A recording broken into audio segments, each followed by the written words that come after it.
ओम शांति। आज हम बात करेंगे लॉ ऑफ एक्शन, कर्म सिद्धांत क्या है। अगर हम साइंस के अनुसार कहें तो न्यूटन का लॉ जो मोशन का है यही कहता है there is an equal reaction directly proportional to the same action. और मोशन पर जो स्पिरिचुअलिस्टिक वर्ल्ड है तो वहाँ इमोशंस हैं, फीलिंग है, साइकोलॉजिकल चीज़ें हैं, मनोविज्ञान है, मन की सोच के ऊपर निर्धारित है। और हर चीज़ जो भी हम संकल्प क्रिएट करते हैं तो वो संकल्प इस ब्रह्मांड में वाइब्रेट होके गूंज कर कई गुना ज़्यादा हमें आकर रिटर्न में मिलता है। और लॉ ऑफ एक्शन में जब हम देखते हैं कि कोई व्यक्ति ये कहता है कि मेरे जीवन में जो दुख है उसका कारण ये वाला व्यक्ति है, वो वाला व्यक्ति है। वास्तव में किसी के दुख का कारण कोई नहीं होता है, हमारे अपने कर्म हमारे दुख का कारण होते हैं।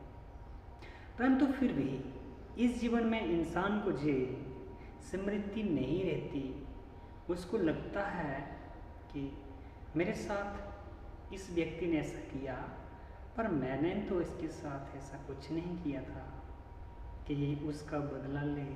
मैंने तो इस जीवन में इसके साथ सब कुछ अच्छा किया था, परंतु किसी पिछले जन्म में जो हमने किया होगा तो उसका बदला वो लेते लेते टाइम नहीं मिला, हमने शरीर छोड़ दिया, उसने छोड़ दिया, तो उसका जो हिसाब किताब बाकी था वो अभी उसका रिटर्न आता है।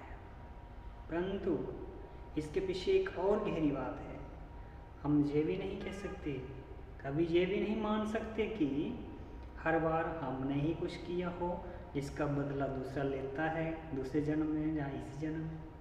ऐसा भी नहीं होता है, किसी का दोष भी नहीं है, तो फिर ये लेन देन कर्मों का दुख सुख क्यों है? बात को गहराई में जाकर देखना पड़ेगा। जब हम इस गहराई में जाते हैं तो सचमुच हमारी आंखें खुलती है, हमें ये समझ आती है कि ये सब क्यों होता है। किसी ने किसी का कत्ल कर दिया, कोई मासूम था, इस जन्म में किसी ने कोई बुराई नहीं की, फिर भी उसको किसी ने काट दिया। क्या उसने भी उसको काटा होता है क्या? तो फिर अगर पहल इसने की जिसका अभी कत्ल हुआ, तो क्या इसने पहल उधर की तो वहाँ अभी इसने इसका बदल लिया, तो क्या जिसका अभी नुकसान हुआ हर बार वही पहल करता होगा बुराई करने? नहीं। और गहराई में जाए अगर हम देखें तो हमें पता चलता है कि जब इस धरती पर पहले बार आत्मा आती है तो उसमें कोई बुराई नहीं होती है और ना ही उसने कोई कर्म किए होते हैं शरीर के बिना। उस आत्माओं के बतन में कोई कर्म होता नहीं है, कोई लोभ लालच कुछ भी नहीं। एक प्रकाश का बिंदु उस परम धाम में होता है और किसी से उसका कोई हिसाब किताब वहाँ बनता नहीं है। पर जब वो इस धरती पर इस तन में आती है तो उसके अंदर जो शक्तियाँ होती हैं वो जहाँ खर्च होती हैं शरीर के द्वारा, क्योंकि शरीर को जो सुविधा चाहिए वो सुविधा पाने के लिए मन जो है वो सोच विचार में जाता है, रिसर्च करता है, कर्म करता है और उसकी सोचने की शक्ति, समझने की शक्ति, जानने की शक्ति कम हो जाती है। तब वो धीरे धीरे एक लो लेवल की तरफ आता है, उसकी अच्छाई की जो गुण हैं, देवी गुण हैं, वो कम होने लगते हैं और तब दूसरों के संपर्क में आकर उसको जीना, उसको बहुत बढ़िया से लाइफ को जीने का जो तरीका है वो भी चाहिए होता है।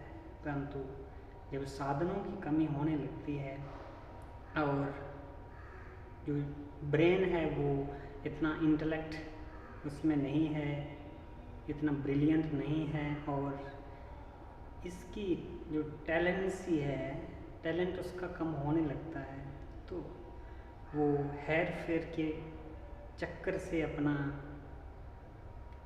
जो रुतबा है उसको बनाने लगता है। बस इसी के कारण व्यक्ति धीरे धीरे कर्म को देखता है, कर्म में आता है और उससे कई गलतियां होने लगती हैं। और इसके साथ ही कभी कभी ऐसा होता है कि जब व्यक्ति इतनी समझ में नहीं है, उसके अंदर आगे का पता नहीं है मुझे क्या करना है, परंतु उससे कुछ ऐसी मिस्टेक हो जाती है जो कि अचानक दूसरे का नुकसान हो जाता है, और उसके अंदर ये भाव उत्पन्न होता है कि मेरे द्वारा किसी का नुकसान हुआ।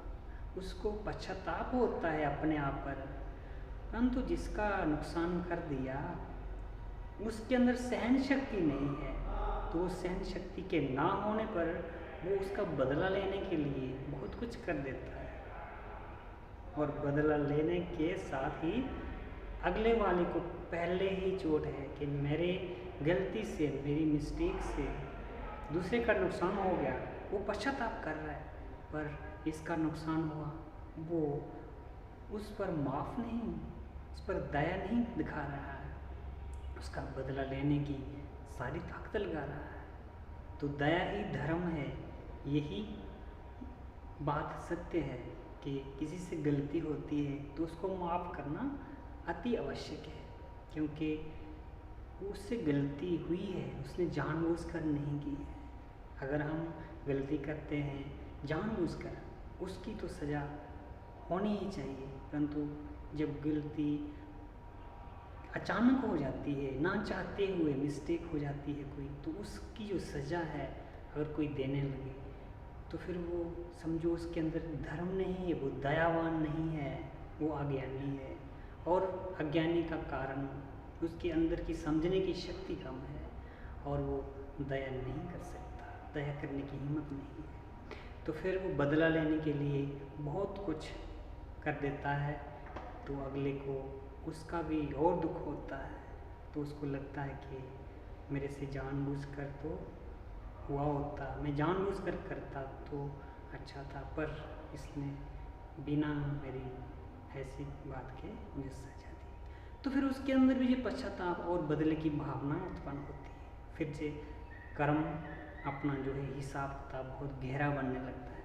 फिर जी एक जन्म नहीं, जन्मों जन्मों तक चलता है, और इंसान इसको चुकतू नहीं कर सकता, बराबर नहीं कर सकता।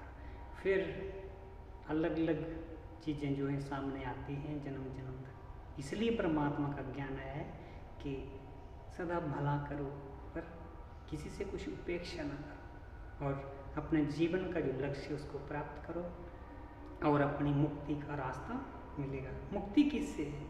मुक्ति तो दुखों से, और दुखों से मुक्ति तब होगी जब हमारे कर्मों में शुद्धता होगी, दया होगी, और निष्काम भाव से हम वर्क करेंगे।